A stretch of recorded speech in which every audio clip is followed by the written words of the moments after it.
Hey everyone, welcome to a new episode of American Potential Now. I'm your host, David Fromm.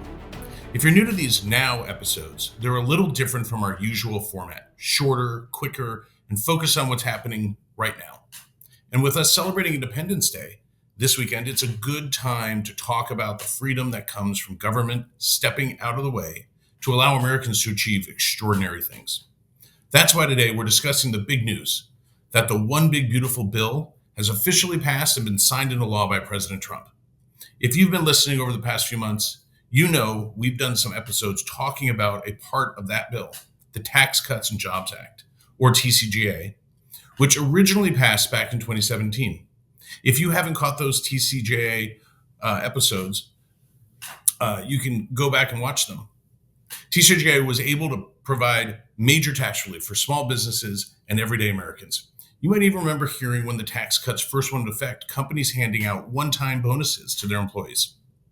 Because TCJA has such a big impact, Americans for Prosperity launched a campaign called Protect Prosperity to get Congress to extend or make them permanent. And back in May of this year, Kurt Couchman with Americans for Prosperity sat down with Larry Elder to talk about what that effort looks like. We're doing door knocking. We've knocked over 150,000 doors. There are 30,000 plus letters sent directly to lawmakers. We've done meetings all across the country with legislators and town halls, 500 plus rallies and events all over the country. We've got a lobbying team that is down talking to folks on Capitol Hill, talking with leadership, talking with rank and file members, problem solving. We're working with different organizations that have expertise, and we are just pulling out all the stops. American Potential has been highlighting just how impactful TCJA is by having small business owners share their stories. R.F. Bowie is one of them. He's a third-generation grocer in South Dakota, but his work goes far beyond just operating grocery stores. For R.F., it's about serving one of the poorest counties in the country. Those tax cuts allow me to do what I believe I was born to do, which is to give back. And I am very passionate about feeding people that are less fortunate than others. And it's allowed us the ability to do those things, to put money back into our communities, to feed some of these kids that haven't been fed in the past. TCJA gave RF the ability to do what he feels called to do, taking care of his community. And he's not the only one. In Ohio, Chris Thomas, whose father-in-law started the business he now owns, shared how those tax cuts allowed him to reinvest not just in the company, but in his employees as well. For folks like me, my day-to-day, week-to-week, month-to-month operating kind of outlook changed. It was more optimistic. I was much more comfortable than directly spending that cash. A lot easier for me to give everybody raises and buy a new truck if I know that operating environment from a tax standpoint is going to be more friendly to us.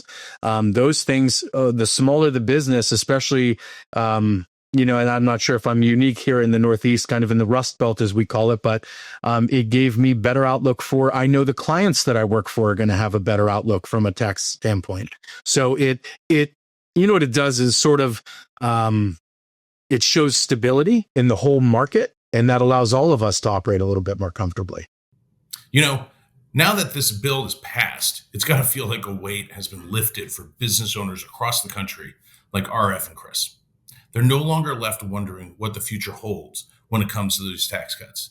Instead, they can start planning with more confidence, thinking long-term about how to grow their businesses, support their employees, and give back to their communities. For them, TCJA isn't just about reinvesting in equipment or operations. It's about investing in their people and the place they call home. In the coming months, we'll be taking a closer look at what else was in the One Big Beautiful Bill and the benefits it will bring to everyday Americans. So be on the lookout for those. If you like this episode and would like to stay connected with the podcast, be sure to like and subscribe to our channel, as well as following us on Facebook, Instagram, and YouTube. And always remember, liberty and freedom are easily taken for granted. Don't take it for granted. Go out there and defend freedom and liberty. Thanks for joining us, and we'll see you on the next episode.